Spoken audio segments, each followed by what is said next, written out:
आखिर भारत के लोकतंत्र में मुसलमानों का क्या रोल है? क्या मुसलमान एक वोट बैंक है? क्या मुसलमानों को हिट करके वोट पाया जाता है? क्या मुसलमानों को टारगेट करने पर भारत का चुनाव जो है जीवंत होता है?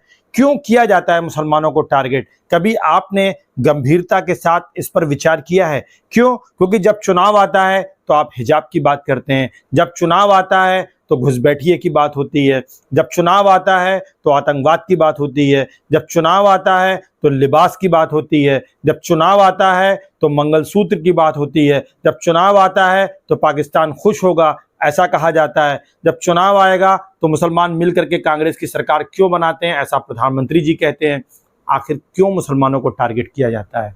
आखिर वजह क्या है? एक ऐसा समाज जो कि एजुकेशन में पिछड़ा है, एक ऐसा समाज जिसका सरकारी सेवाओं में प्रतिशत बहुत कम है, एक ऐसा समाज जिसका विधानसभा से लेकर के लोकसभा तक, राज्यसभा से लेकर के विधान परिषद तक प्रतिनिधित्व रिप्रेजेंटेशन बिल्कुल नाम के बराबर है, क्योंकि आपकी पॉपुलेशन 2011 की जनगणना के अकॉर्डिंग लगभग 15% है, लेकिन आप कहीं पर भी 5% भी नहीं है, 3% भी नहीं है। मुश्किल से इंडियन एडमिनिस्ट्रेटिव सर्विसेज की बात की जाए तो 2.5 से 3% आप हैं।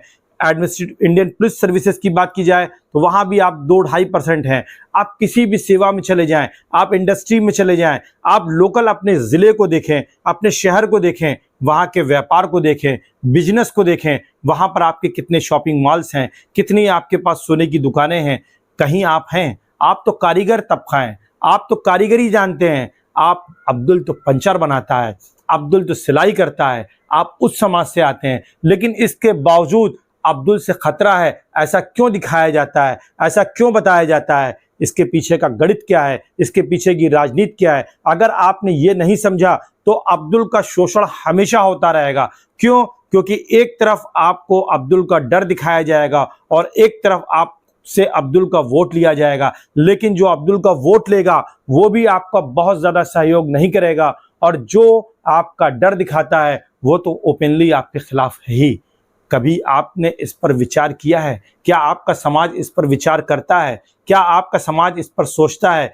क्या हमारे जो तथाकथित सो कॉल्ड लीडर्स हैं इस पर कभी बात करते हैं? हम तोप की बात करते हैं कि अकबरुद्दीन ओवैसी तोप है, लेकिन ये कैसी तोप है? आप एक इलेक्शन में स्टेटमेंट देते हैं, उससे आप चुनाव जीत सकते हैं, आप दूसरे को चुनाव जितवा सकते हैं, लेकिन मुसलमानों का बेहतर कैसे होगा ये तो तय नहीं होता है।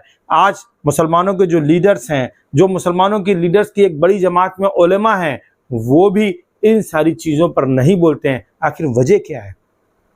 क्योंकि वो ना तो प्रचार जानते हैं, ना प्रोपेगेंडा जानते हैं, ना नैरेटिव कैसे सेट किया जाता है उसको जानते हैं, ना वो बहुमत की राजनीति को समझते हैं, ना वो अल्पसंख्यकों के भूमिका को समझते हैं, और इसी के चलते आपका शोषण हो रहा है। और उस शोषण की वजह क्या है? जब आप अतीत के पन्ने को खंगालते हैं, आज़ादी के बाद भारत में जब मुसलमान यहाँ पर रह गया, जो देशभक्त मुसलमान था, जिसने बाई चॉइस इंडिया को चुना, जो भारत में रहना पसंद करता था, जो भारत की संस्कृति से प्यार करता है, जो भारत को अपनी जन्मभूमि मानता है, उसके साथ एक खेल हो गया।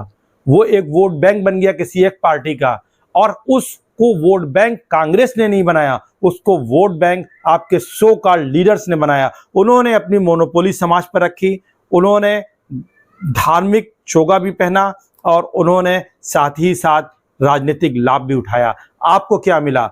आपको दंगे मिले, आपको शोषण मिला, आपको गंदे मोहल्ले मिले, आपको बिजली नहीं मिली, आपको एजुकेशन नहीं मिली, आपको सरकारी नौकरियों में हिस्सेदारी नहीं मिली, और ना ही आपको प्रतिनिधित्व मिला विधानसभा में, लोकसभा में या राज्यसभा में। आपको मिला अल्पसंख्यक विभाग, आपको आवंटन मिला, लेकिन उसका खर्चा कभी हुआ ही नहीं। हमेशा वो पैसा गवर्नमेंट का लेफ्ट कर गया। आपने हासिल क्या किया? आप मुसलमानों को धोखा देते रहे, मुसलमानों को वोट बैंक की तरह इस्तेमाल करते रहे, लेकिन ये इस कांग्रेस पार्टी ने नहीं किया, ये सतह कथित जो सो कॉल्ड सेक्युलर पार्टीज हैं उन्होंने नहीं किया, ये आपके लीडर्स ने किया है, और ये आपको पहचानने की जरूरत है। उसके बाद एक दौर आया भारत में मंडल और कमंडल का।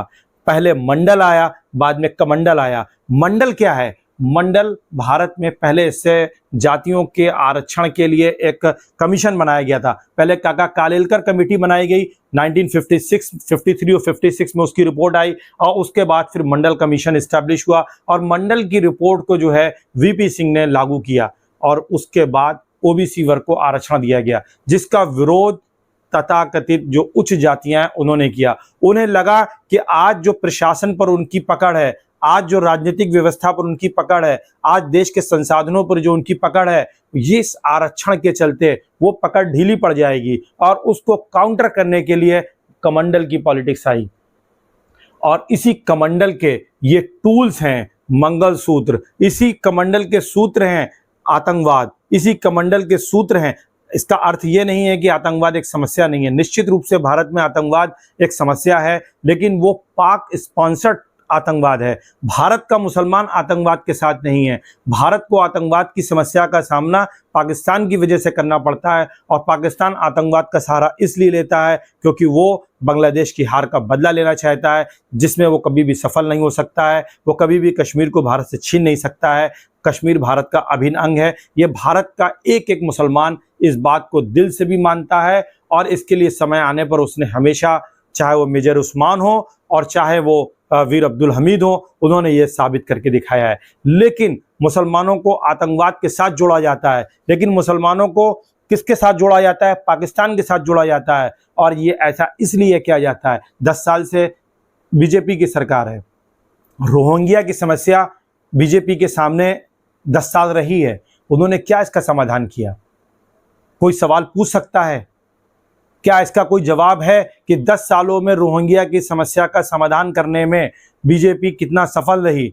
बांग्लादेशी घुसपैठिए अगर आए हैं भारत में तो उनका समाधान भारत ने क्यों नहीं किया, जबकि बांग्लादेश की जो शेख हसीना सरकार है वो भारत की बहुत करीब है। इसका समाधान क्यों नहीं हुआ? हालांकि बांग्लादेश और भारत के बीच में जो सीमा पर क्षेत्रों का आदान प्रदान हुआ उसके लिए एक समझौता हुआ, लेकिन बांग्लादेशी घुसपैठियों का समाधान क्यों नहीं हुआ? और अगर उनका समाधान नहीं हुआ तो फिर इलेक्शन में घुसपैठिए का लफ्ज का इस्तेमाल क्यों होता है?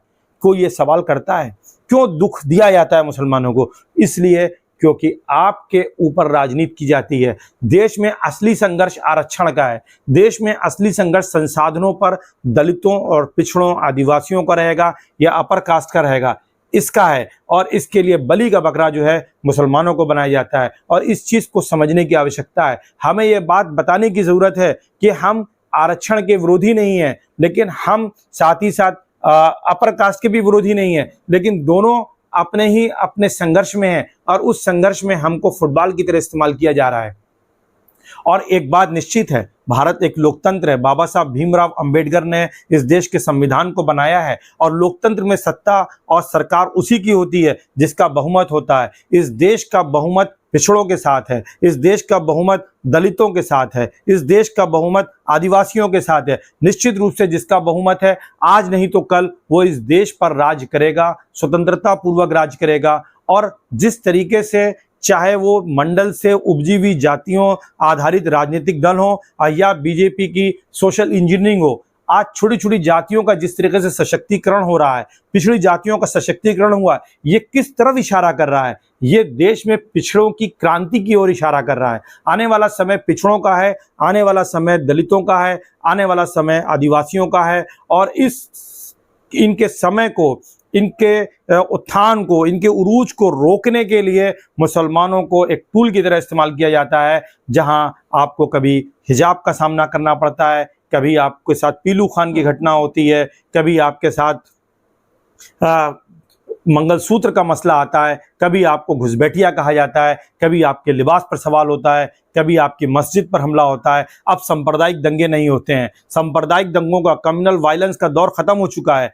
अब जो है आपको टारगेट किया जाता है, एक नैरेटिव सेट किया जाता है और उस नैरेटिव के आधार पर चुनाव लड़के पिछड़ों, दलितों और आदिवासियों को एक ग्रेटर हिंदू राष्ट्र के संकल्पना के अंतर्गत संगठित करने का प्रयास किया जाता है और बीजेपी इसमें सफल भी हुई है। लेकिन जिस तरीके से आरक्षण की मांग, जातिगत जनगणना की मांग लगातार की जा रही है और जिसकी जितनी जनसंख्या उसकी उतनी भागीदारी की बात हो रही है, जिस तरीके से शिक्षा का प्रसार हो रहा है, तो ये आने वाले समय में पिछड़ों के उरूज को दिखा रहा है कि पिछड़े इस देश का नेतृत्व करने जा रहे हैं और अभी जो पिछड़ों का नेतृत्व है वो कहीं ना कहीं अगड़ों के नेतृत्व में है। लेकिन आने वाले समय में पिछड़ों का स्वतंत्रता पूर्वक एक नेतृत्व होगा, जिसको कम करने के लिए, जिसको मंथर करने के लिए, जिसको रिटार्डेशन देने के लिए मुसलमानों को टूल के तौर पर इस्तेमाल किया जा रहा है। और हमें ये बात बताने की जरूरत है कि हमारे लिए देश महत्वपूर्ण है, हम पिछड़ों के साथ भी हैं, हम अगड़ों के साथ भी हैं। एक ऐसी सामाजिक व्यवस्था होनी चाहिए जिसमें सबके लिए विकास की संभावनाएं हो,